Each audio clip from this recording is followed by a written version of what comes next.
جدید زمانے میں انفرادی طور پر دولت مند افراد میں سے زیادہ تر کا تعلق مغرب سے ہے، جن میں Elon Musk, Bill Gates, Jeff Bezos, Bernard Arnault, Mark Zuckerberg شامل ہیں۔ مگر 13ویں صدی میں ایک ایسا بھی مسلمان حکمران گزرا ہے جس کو انسانی تاریخ کا امیر ترین شخص قرار دیا جاتا ہے۔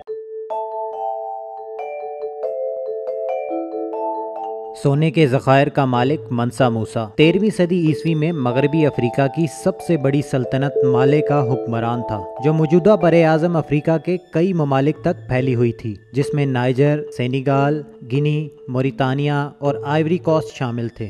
ٹمبکٹو سے لے کر بحر اوقیانوس تک کا علاقہ بھی مالے سلطنت کا حصہ تھا۔ منسا موسیٰ نے 1312 سے لے کر 1337 تک 25 سال تک اس عظیم سلطنت پر حکومت کی۔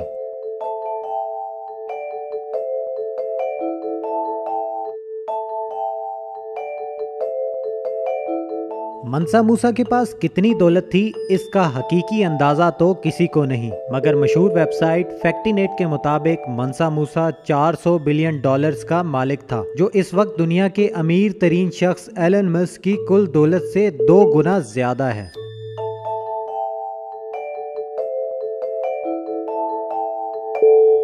منسا موسیٰ کی دولت کا اندازہ اس کے ایک سفر حج سے لگایا جا سکتا ہے جو اس نے 1324 میں کیا۔ یہ سفر اتنا پرشکوہ تھا کہ اس کی وجہ سے منسا موسیٰ کی شہرت نہ صرف اسلامی دنیا کے ایک بڑے حصے میں پھیل گئی بلکہ تاجروں کے ذریعے یورپ تک اس کا نام پہنچ گیا۔ اس سفر میں منسا موسیٰ نے اس کثرت سے سونا خرچ کیا کہ مصر کی مارکیٹ میں سونے کی فراوانی کی وجہ سے قیمتیں کئی سال تک گری رہیں۔ حج کے اس سفر میں موسیٰ کے ہمراہ 60,000 فوجی اور 12,000 غلام تھے، جنہوں نے 4,000 پاؤنڈ سونا اٹھا رکھا تھا۔ اس کے علاوہ 80 اونٹوں پر بھی سونا لدا ہوا تھا۔ منسا موسیٰ نے 125 ٹن سونا اس ایک سفر حج پر خرچ کیا۔ منسا موسیٰ کی حکمرانی میں مالے سلطنت 400 شہروں تک پھیلی ہوئی تھی۔ اس نے دنیا کے کئی ذہین ترین اسکالرز، ماہر استاد اور کاریگروں کو اپنی سلطنت میں جگہ دی۔ افریقی ملک مالے میں واقع جنگروبر مسجد بھی منسا موسیٰ کی حکومت میں تعمیر کی گئی، جو آج بھی فن تعمیر کا شاہکار کہلاتی ہے۔ منسا موسیٰ نے اس مسجد کی تعمیر کے لیے اندلس سے ماہر آرکیٹیکٹ کو بلایا اور مسجد کی تعمیر کے عوض اس کو 200 کلو سونا فراہم کیا۔